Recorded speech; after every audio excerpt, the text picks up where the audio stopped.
Very good morning to everyone.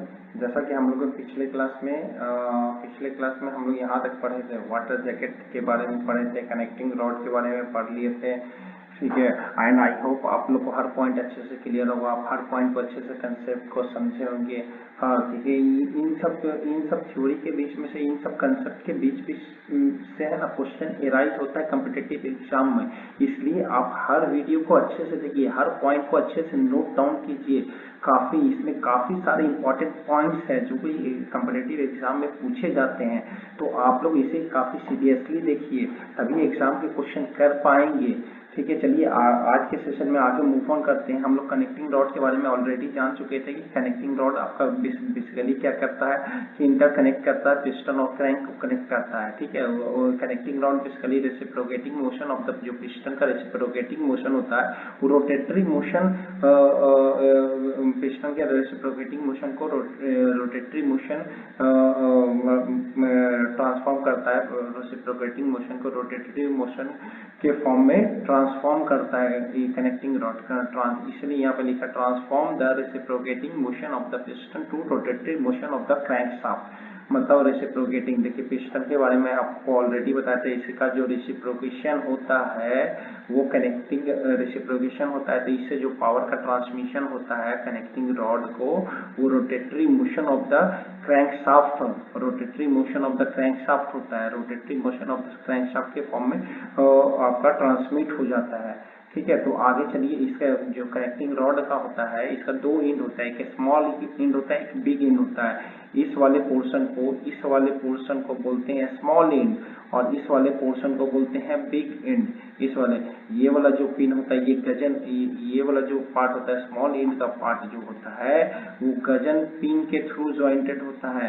देखिए ये जो पिन होता है इसको बोलते हैं गजन पिन, जो मैं ऑलरेडी यहाँ पे बोला हूँ कि इसका small end connected to the piston by gudgeon pin. इसका स्मॉल एंड किसके थ्रू कनेक्टिंग रॉड का जो स्मॉल एंड होता है वो गजन पिन के थ्रू कनेक्टेड होता है। वही जो बिग एंड होता है वो कनेक्टेड होता है किससे, क्रैंक शाफ्ट से कनेक्टेड होता है बाय क्रैंक पिन। ये आपका जो बिग एंड होता है कनेक्टिंग रॉड, ये वाला आपका है कनेक्टिंग रॉड। इसका जो बिग एंड है, बिग एंड मतलब ये वाला आपका किससे कनेक्टेड है, क्रैंक शाफ्ट से कनेक्टेड है। किसके थ्रू बाय क्रैंक पिन। इसको बोलते हैं क्रैंक पिन। ठीक है, तो आप लोग आई थिंक डायग्राम में भी ये सब चीज को देखे होंगे, क्रैंक पिन।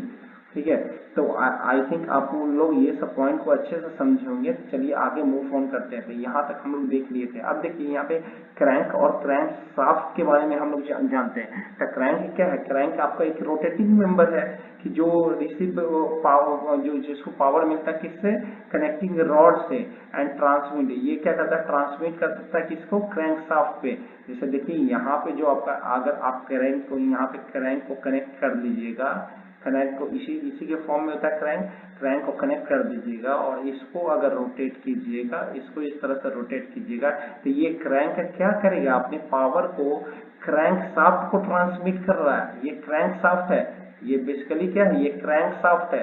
क्रैंक शाफ्ट के थ्रू अपने पावर को ये ट्रांसमिट कर दे रहा है।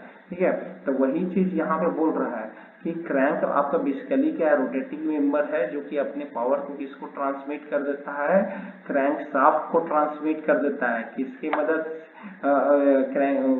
ट्रांसमिट कर देता है। तो आगे चलिए, क्रैंक शाफ्ट आपका क्या होता है, प्रिंसिपल रोटेटिंग पार्ट होता है। ये जो क्रैंक शाफ्ट है ये आपका main rotating part of the engine होता है, जो कि क्या करता है, कंट्रोल करता है reciprocating motion of the piston के रेसिप्रोकेटिंग मोशन को कंट्रोल करता है। जैसे देखिए कि अगर मान लीजिए कि इसको हमको रोटेट करना है 200 आरपीएम, 200 आरपीएम। ठीक है, तो इस पर्टिकुलर आरपीएम पे रोटेट करने के लिए क्रैंक का टू एंड फ्रो मोशन होगा, पावर के अकॉर्डिंग, एक पर्टिकुलर पावर पे। तो उसी तरह से जब आप इसके रोटेशन को अगर बढ़ाएंगे 400 आरपीएम पे, आप चाहते हैं कि 400 आरपीएम पे आप इसको रोटेट करेंगे, तो उस केस में एक आपका अलग पावर का डिमांड होगा, एक अलग पी डैश पावर का डिमांड होगा बाय द इंजन। तो वही चीज बोल रहा है कि क्रैंक शाफ्ट आपका main rotating part of the engine है, जो कि सीक्वेंस ऑफ पिस्टन के रेसिप्रोकेटिंग मोशन को कंट्रोल करता है। अगर आप मान लीजिए इस पर्टिकुलर पावर को आप चाहिए होगा, तो इसका पर्टिकुलर इस पावर पे पिस्टन का रेसिप्रोकेटिंग मोशन कुछ और होगा, और इस पावर पे इस आरपीएम पे आपको चाहिए तो ये पावर आपका डिमांड होगा। तो इस पावर पे रेसिप्रोकेटिंग मोशन का कुछ और होगा। तो वही चीज बोल रहे हैं कि जितना आप स्पीड ज्यादा चाहिएगा उतना आपका रेसिप्रोकेशन वाला पार्ट ज्यादा होगा। देखिए समझिए यहाँ पे अच्छे से, मैं फिर से समझा रहा हूँ। देखिए आपको अगर यहाँ से ज्यादा स्पीड चाहिए, इसका रोटेशन ज्यादा चाहिए, इसका रोटेशन ज्यादा चाहिए, तो आपका रेसिप्रोकेशन ज्यादा करना पड़ेगा, इसका रेसिप्रोकेशन अप एंड डाउन का मूवमेंट ज्यादा करना पड़ेगा। अगर इसका हाई रखना पड़ेगा, अगर इसका हाई रोटेशन आप चाहते हैं तो ये भी रेसिप्रोकेशन भी आपको हाई रखना पड़ेगा। अगर आपका ये वाला लो रखते हैं, आप इसका रेसिप्रोकेशन लो चाहते हैं, मतलब इसका रोटेशन आपको लो चाहिए, आपका इसका रोटेशन लो चाहिए, तो इसका भी रेसिप्रोकेशन जो आपका है वो भी तो लो हो जाएगा। ठीक देखिए, तो ये लो हो जाएगा तो आप यहाँ पे आप क्या कर रहे हैं, ये जो क्रैंक जो है ये वाला किससे कनेक्टेड है, ये जो क्रैंक है, क्रैंक आपका किससे कनेक्ट है, क्रैंक आपका क्रैंक शाफ्ट से कनेक्टेड है। क्रैंक शाफ्ट को आप ज्यादा स्पीड पे अगर आप रोटेट करते हैं, काफी हाई स्पीड पे रोटेट करेंगे, तो आप रेसिप्रोकेशन को भी काफी हाई चाहेंगे कि हाई अमाउंट में रेसिप्रोकेशन हो। उसी तरह से आप इसको लो में करना चाहेंगे तो इसका रेसिप्रोकेशन लो होना चाहिए। मतलब दोनों चीज एक दूसरे से इंटरलिंक है। चलिए आगे मूव करते हैं, यहाँ पे हम लोग समझ लिए क्रैंक और क्रैंक शाफ्ट के बारे में। देखिए ये पिस्टन होता है, पिस्टन का ऊपर वाला जो पार्ट होता है उसको बोलते हैं पिस्टन क्राउन। पिस्टन का जो चारों तरफ का सरफेस होता है उसको बोलते हैं पिस्टन स्कर्ट बोलते हैं। ठीक है, यहाँ पे जो टॉप रिंग होता है पिस्टन में उसको बोलते हैं कंप्रेशन रिंग।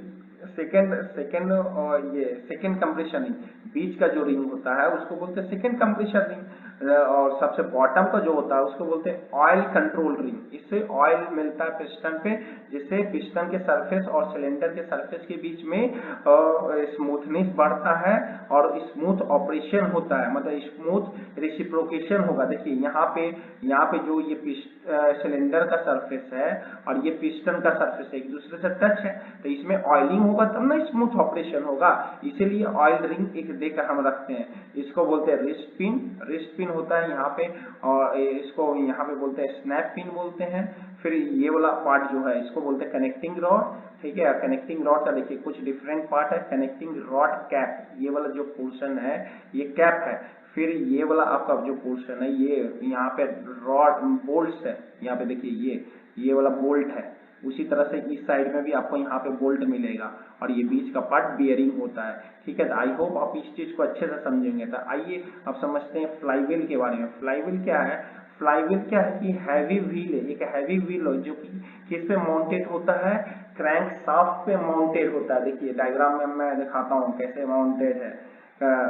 देखिए ये जो हैवी व्हील है ना, ये हैवी व्हील इसी को बोलते हैं फ्लाईव्हील, तो ये किस पे माउंटेड है, आपका क्रैंक शाफ्ट पे माउंटेड है।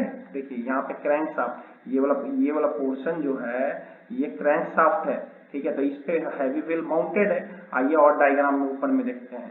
ठीक है, देखिए यहाँ पे जो है ये क्रैंक शाफ्ट है।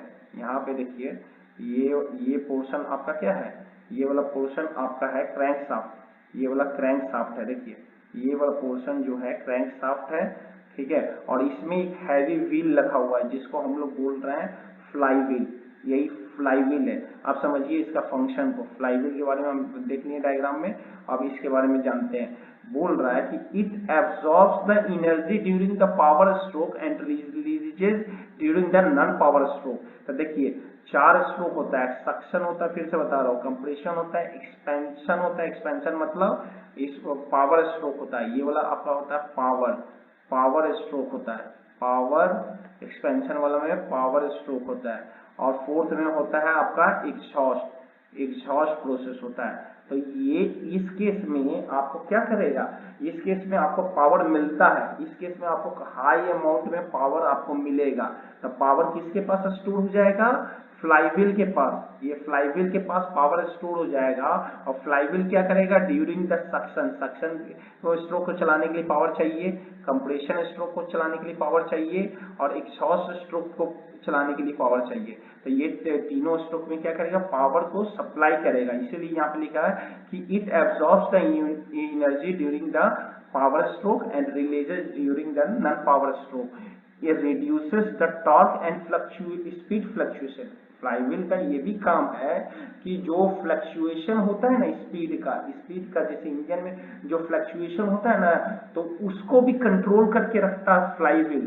ठीक है, क्योंकि फ्लाईव्हील का वेट काफी हाई होता है, इसलिए हाई इनर्शिया के कारण ये काफी हाई अमाउंट का एनर्जी को स्टोर करके रखता है, हाई अमाउंट का एनर्जी को स्टोर करके रखता है। आप रफली ये जानिए कि इनर्शिया है, तो इनर्शिया क्या है, इनर्शिया में आप एनर्जी देंगे, वो इनर्शिया एब्जॉर्ब करके रखने का काम करता है। जब रिक्वायरमेंट होगा तो वो एनर्जी को प्रोवाइड करेगा। ये इसका काम क्या है, एब्जॉर्ब वाइब्रेशन करेगा जो क्रैंकशाफ्ट से प्रोड्यूस होगा, फिर सपोर्ट करेगा, क्लच मैकेनिज्म को भी सपोर्ट करेगा। तो इतना सारा फंक्शन है फ्लाईव्हील का। आई होप आप इसको अच्छे से समझेंगे। आगे मूव करते हैं। देखिए वाल्व क्या है, वाल्व यहाँ पे देखिए ये डायग्राम जो है, ये डायग्राम अब देखिए ध्यान से, ये वाल्व का डायग्राम है। ये वाला आपका जो है ये वाल्व का डायग्राम है, वाल्व का डायग्राम है। देखिए यहाँ पे वाल्व जो लगा है, वाल्व लगा जो है वो प्लेट के फॉर्म में लगा है, प्लेट के फॉर्म में लगा। ये देखिए यहाँ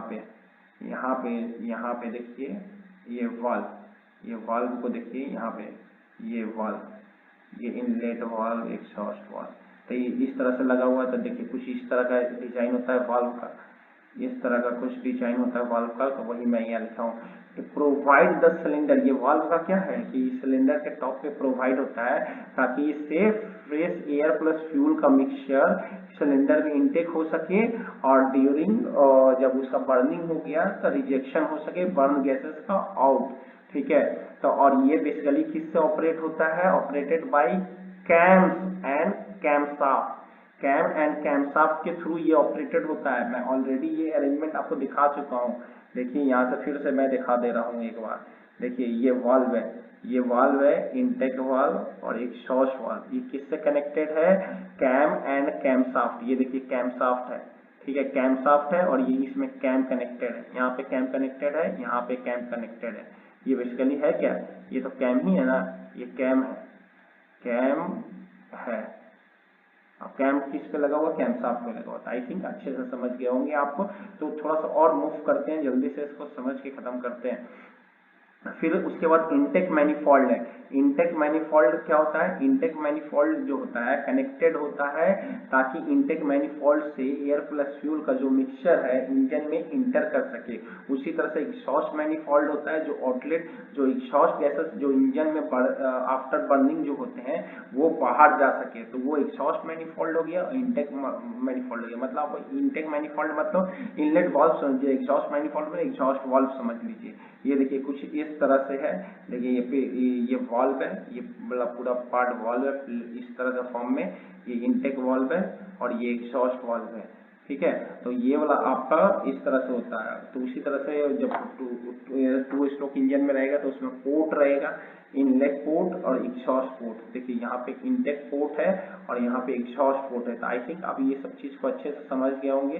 तो आप देखिए स्पार्क प्लग है, स्पार्क प्लग किस में होता है कि ये आपका पेट्रोल इंजन में होता है जो कि near the top of the cylinder में अटैच होता है। इसका मेनली काम क्या होता है कि during the after suction, suction होने के बाद फ्यूल कंप्रेस होता है, कंप्रेस के बाद ये स्पार्किंग प्रोड्यूस होता है जिसमें एक स्पार्किंग एक पॉइंट के फॉर्म में इग्नाइट होता है जो फ्यूल होता है और उसके बाद इसमें बर्निंग जो फ्यूल में केमिकल कंपोजिशन स्टार्ट हो जाता है और यहाँ पे पावर रिलीज होता है। देन ये पावर नीचे की तरफ मतलब कि क्रैंकशाफ्ट पे ट्रांसमिट हो जाता है। तो ये आई थिंक ये पूरा इंजन का जो मेन कंपोनेंट था मैं आपको अच्छे से समझा चुका, उसका वर्किंग अच्छे से समझा चुका हूँ। आई होप आप लोग ये सब चीज को अच्छे से समझ गए होंगे।